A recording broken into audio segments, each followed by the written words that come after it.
작성하셔서 최대한 빨리 내주시면 감사하겠습니다. 네, 기타 다른 광고는 주보를 참고하시면 되겠고요. 함께 오늘 하나님께서 주신 말씀 보도록 하겠습니다. 오늘 우리에게 주신 하나님의 말씀은 신약 요한복음 12장 20절에서 36절까지의 말씀입니다. 요한복음 12장 20절에서 36절까지의 말씀, 우리 한 절씩 교독하고 마지막 36절은 다 같이 읽도록 하겠습니다.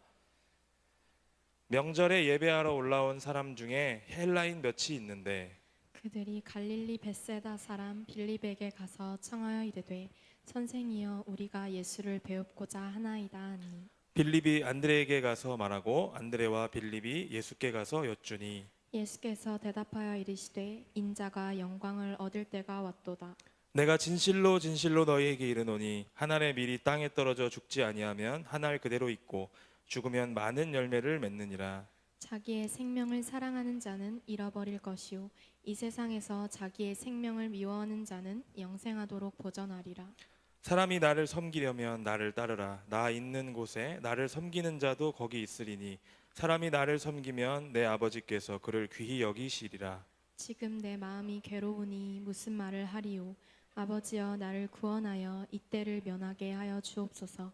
그러나 내가 이를 위하여 이때에 왔나이다. 아버지여 아버지의 이름을 영광스럽게 하옵소서 하시니 이에 하늘에서 소리가 나서 이르되 내가 이미 영광스럽게 하였고 또다시 영광스럽게 하리라 하시니 곁에 서서 들은 무리는 천둥이 울었다고도 하며 또 어떤 이들은 천사가 그에게 말하였다고도 하니 예수께서 대답하여 이르시되 이 소리가 난 것은 나를 위한 것이 아니요 너희를 위한 것이니라. 이제 이 세상에 대한 심판이 이르렀으니 이 세상의 임금이 쫓겨나리라. 내가 땅에서 들리면 모든 사람을 내게로 이끌겠노라 하시니 이렇게 말씀하심은 자기가 어떠한 죽음으로 죽을 것을 보이심이러라. 이에 무리가 대답하되 우리는 율법에서 그리스도가 영원히 계신다함을 들었거늘 너는 어찌하여 인자가 들려야 하리라 하느냐. 이 인자는 누구냐. 예수께서 이르시되 아직 잠시 동안 빛이 너희 중에 있으니 빛이 있을 동안에 다녀 어둠에 붙잡히지 않게 하라. 어둠에 다니는 자는 그 가는 곳을 알지 못하느니라. 함께 읽겠습니다. 너희에게 아직 빛이 있을 동안에 빛을 믿으라. 그리하면 빛의 아들이 되리라. 아멘. 네, 오늘 이 본문 말씀을 중심으로 죽음의 신비라는 제목으로 하나님 말씀을 함께 전하도록 하겠습니다. 우리나라에서 한때 기사화됐던 사건이 있었습니다. 바로 살인 예고글에 대한 사건이었습니다. 작년에 묻지마 살인 사건이 한참 이제 사회적으로 문제가 되었던 시기에 장난으로 이제 글을 올려서 살인을 예고했던 그런 게시글들이 문제가 되었던 적이 있었습니다. 그래서 제가 뭐 기억나는 것만 해도 뭐 어떤 스포츠 경기장에서 누구를 죽이겠다, 또 어떤 지하철역에서 누구를 죽이겠다, 칼을 휘두르겠다 이런 식으로 장난으로 게시글들이 쓰여서 뭐 경찰 특공대가 배치되기도 하고 또 많은 인력들이 배치됐던 적이 있었습니다. 그래서 글을 쓴 사람은 체포되어서 조사를 받는 그런 상황까지도 되었던 적이 있었습니다. 그리고 한때는 자살 예고글도 사회적으로 문제가 되었던 적이 있었습니다. 어디서 몇 시에 자살할 것이다 라고 하면서 많은 사람들을 힘들게 했던 기억이 있습니다. 이 역시 나중에 장난인 것으로 이제 판명이 되었고 또 이런 글을 쓴 사람은 벌을 받았던 그런 기사가 있었습니다. 이제 사람이 죽고 사는 문제로 장난을 치는 것은 사실 사회적으로 문제를 만들 만큼 아주 큰 문제입니다. 이런 것들은 사라져야 할 것입니다. 왜냐하면 사람의 목숨을 가지고 이러쿵저러쿵 이렇게 기사를 만든다는 것 자체가, 이슈를 만든다는 것 자체가 우리 사회에서는 사라져야 될 것인데, 우리가 죽음이라는 것을 생각할 때는 사실 우리와는 좀 거리가 있는 것으로 생각이 들 때가 있어요. 특히 청년들의 시기에는 더 죽음과는 좀 멀게 느껴지는, 쉽게 다가오지 않는 경우가 있습니다. 아직 건강하기 때문에, 또 아직은 내가 인생을 좀 덜 살았기 때문에 죽음과는 좀 거리가 있죠. 하지만 성경에서는 죽음에 대한 것을 자주 다룹니다. 왜냐하면 하나님께서 우리에게 허락하신 이 구원의 길에서 죽음이라는 것은 필수 불가결한 것이기 때문에 죽음은 성경에서 자주 등장하죠. 따라서 우리의 삶과는 쉽게 연관이 없다고 느껴질지라도 우리의 신앙에서는 죽음에 대한 의미를 온전하게 살펴볼 필요가 있다는 것이죠. 자, 이번 3월 한 달은 우리 청년부가 이 죽음에 대한 주제를 가지고 말씀을 함께 나누어 보고자 합니다. 사순절 기간을 이제 보내고 있는데 이 기간 가운데서 예수 그리스도의 고난과 고통이 우리와 어떤 연관이 있는가를 또 우리가 묵상하고 있습니다. 그리고 우리가 그리스도의 고난을 넘어서 죽기까지 하나님의 뜻에 순종하신 예수님을 생각하면서 그 죽음이 어떠한 의미를 가지고 있는지를 이번 한 달 동안 함께 우리 살펴보기를 원합니다. 특별히 오늘은 성경에서 말씀하고 있는 예수 그리스도의 죽음의 신비에 대해서 함께 나누어 보도록 하겠습니다. 자, 우리가 처음에 이야기를 했던 것처럼 살인을 예고하는 글이라든지 자살을 예고하는 글이라든지 장난으로 죽음을 예고하거나 던지는 경우에는 사회적으로 문제가 된다라고 말씀을 드렸어요. 하지만 이들의 경우에는 장난인 경우들이 대부분입니다. 거의 대부분이 장난으로 쓴 글이죠. 다시 말하면 죽지 않았다는 이야기입니다. 그러니까 자신이 죽인다고 또 죽겠다고 해놓고 죽지 않았습니다. 하지만 여기 장난도 아니고 진짜 죽음을 예고하고 계시는 분이 계시는데 자신이 죽을 것을 말하면서 많은 사람들에게 충격을 선사하는 분이 계십니다. 바로 우리의 구주 되신 예수 그리스도이십니다. 오늘 본문은 예수님께서 십자가에서 고난당하시기 위하여 예루살렘으로 입성하신 후에 벌어진 이야기로 진행이 됩니다. 공관복음에는 이 이야기가 나와 있지는 않고요. 요한복음에서 특별하게 다루고 있는 예수님께서 죽으셔야 하는 그 이유와 그 죽음의 의미를 우리에게 알려주고 있는 본문이 요한복음 12장에 등장하고 있습니다. 우리 함께 먼저 오늘 읽었던 본문 20절에서 22절 말씀을 다 같이 한 목소리로 읽어보도록 하겠습니다. 시작. 명절에 예배하러 올라온 사람 중에 헬라인 몇이 있는데 그들이 갈릴리 벳세다 사람 빌립에게 가서 청하여 이르되 선생이여 우리가 예수를 배우고자 하나이다 하니 빌립이 안드레에게 가서 말하고 안드레와 빌립이 예수께 가서 여쭈니. 자, 명절에 예배하러 올라온 사람 중에 헬라인 몇 명이 있었다라고 오늘 말씀을 시작합니다. 자, 이 시기는 어느 시기였느냐? 유월절이라는 유대인의 가장 큰 명절이 이제 앞두고 있는 그런 시기였던 것이죠. 예수님도 유월절의 어린 양으로서 희생당하시기 위해서 예루살렘에 지금 입성하신 상태였습니다. 근데 우리가 잘 아는 것처럼 예루살렘에 입성하실 때 많은 사람들이 종려나무가지를 흔들면서 호산나 찬송하리로다 하면서 맞이했던 그런 기억들이 있죠. 그리고 나서 바로 다음 본문이 오늘 본문인데 오늘 본문의 첫 번째 시작하는 가운데서는 헬라인 몇 명에 대한 이야기가 드러나면서 시작을 합니다. 여기서 헬라인은 어떤 사람을 의미하느냐? 원래 헬라인이지만 유대교로 개종한 헬라인을 의미하는 겁니다. 그렇기 때문에 이방인이지만은 유대교를 믿고 있기 때문에 유대인들의 명절인 유월절을 지키기 위해서 예루살렘으로 지금 들어온 상태였다는 것이죠. 자, 이들이 예수님을 만나고자 해서 찾아옵니다. 자, 그래서 빌립에게 가서 예수님을 만나게 해달라고 청하고 또 빌립도 안드레에게 가서 이 상황을 설명하고 함께 나눕니다. 빌립이 안드레와 함께 등장했던 본문은 몇 되지 않지만 우리가 이제 요한복음 6장에 나오는 오병이어 사건에도 이 둘이서 예수님께 다가갔던 그런 비슷한 이야기가 있습니다. 그래서 추측하건대 빌립과 안드레가 헬라어에 아주 능숙한 사람이기 때문에 헬라인들이 찾아와서 이들에게 부탁을 한 것이 아닌가라고 좀 이렇게 보고 있습니다. 어찌됐건 빌립이 예수님께 헬라인 몇 명이 예수님을 보기를 원한다고 하면서 청하죠. 그랬더니 예수님께서 뭐라고 말씀을 하시느냐? 23절 말씀에 이렇게 말씀하십니다. 예수께서 대답하여 이르시되 인자가 영광을 얻을 때가 왔도다. 네, 이렇게 대답을 하십니다. 헬라인 반가워, 왜 왔어? 라고 물어보시는 게 아니라 인자가 영광을 얻을 때가 왔도다 라고 말씀하셔요.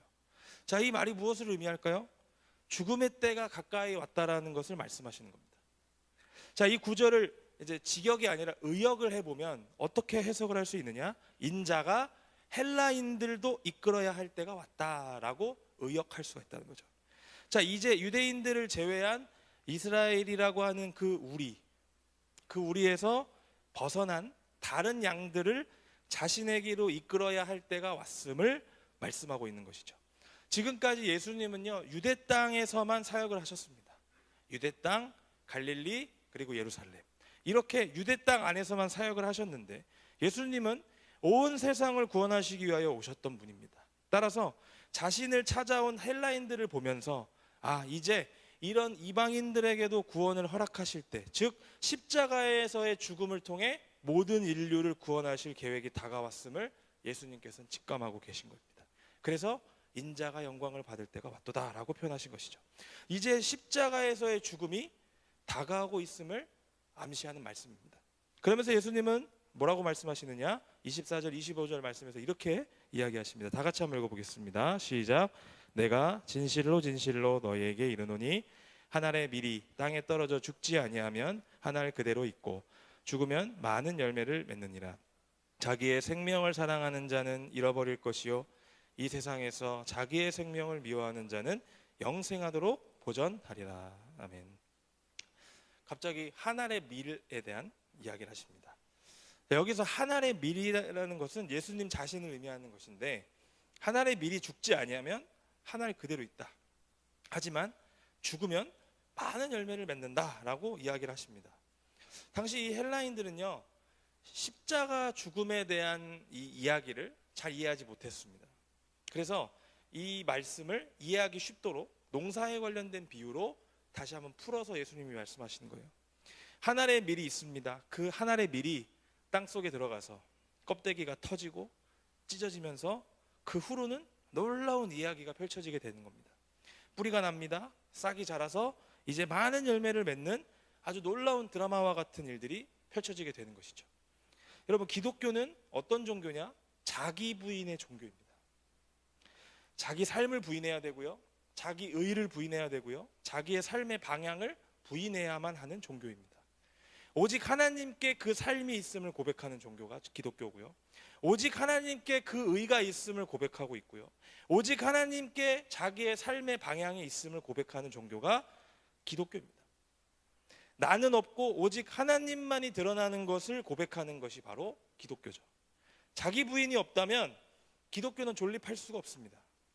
그래서일까요? 바울이라는 사도는 자기의 신앙을 고백할 때 뭐라고 고백했느냐, 이렇게 고백합니다. 우리 고린도전서 15장 31절 말씀을 다 같이 한번 읽어보겠습니다. 시작.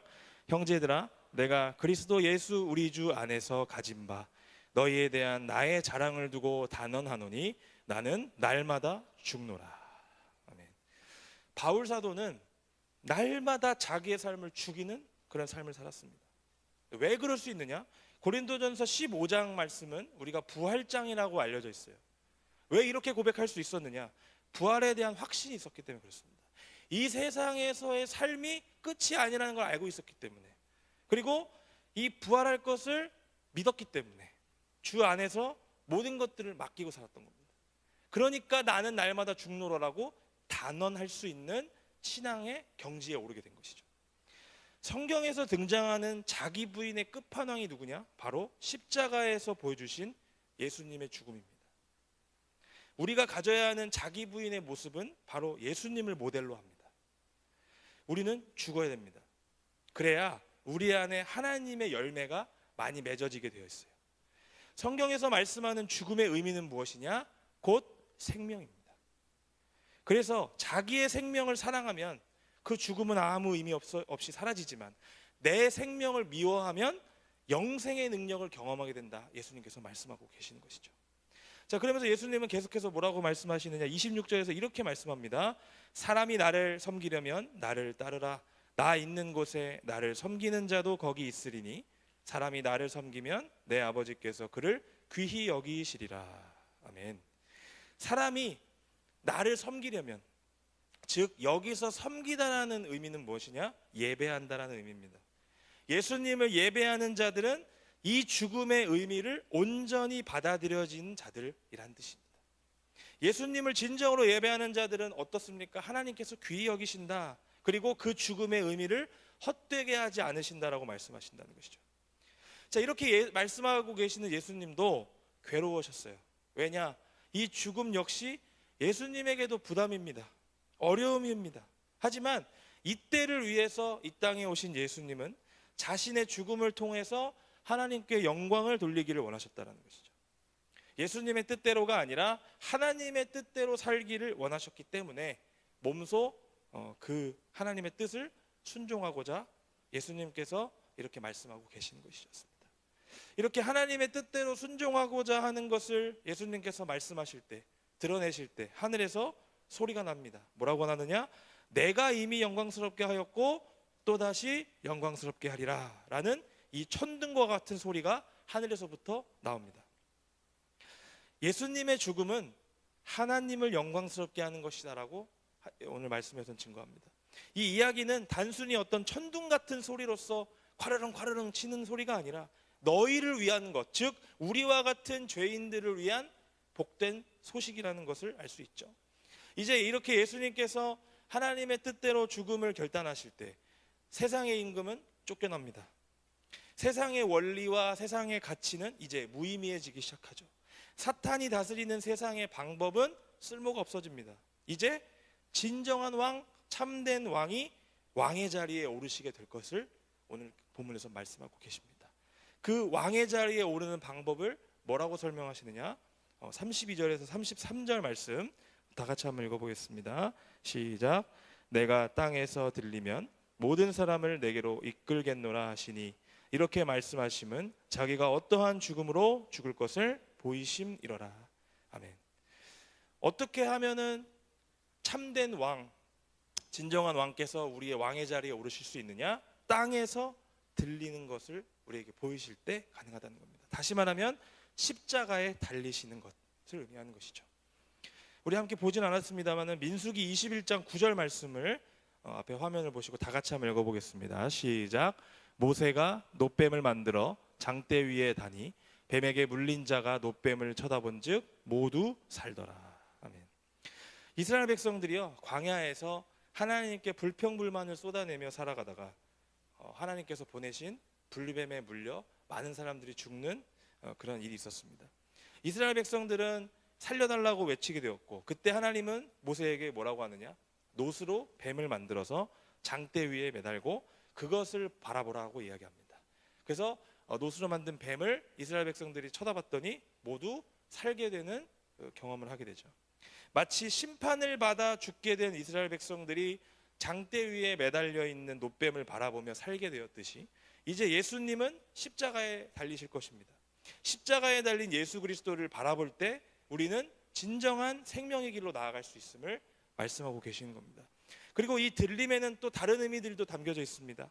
이제 예수님께서 이 땅에서의 하나님의 계획을 모두 이루시고 승천하시는 그 들려짐, 또 들려지신 후에 하나님 보좌 우편에 앉으셔서 우리를 영원히 다스리시는 참된 왕의 모습을 회복하시는 것을 모두 담고 있는 것이 땅에서 들려지는 것을 표현하고 있죠.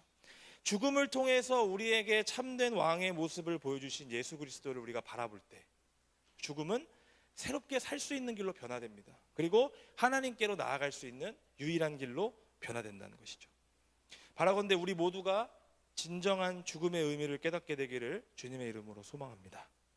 죽음은 아픔이자 어려움이자 우리 모두가 다 피하고 싶은 개념이에요. 하지만 이 죽음이 우리에게 하나님의 생명을 가져다 주는 것으로 깨달아진다면 우리에게는 더 이상의 아픔이 아니게 됩니다. 한 알의 밀알이 땅에 떨어져 죽지 아니하면 아무런 의미가 없어지지만 죽는다면 그 이후로는 상상하지도 못하는 일들이 펼쳐지게 된다는 것이에요.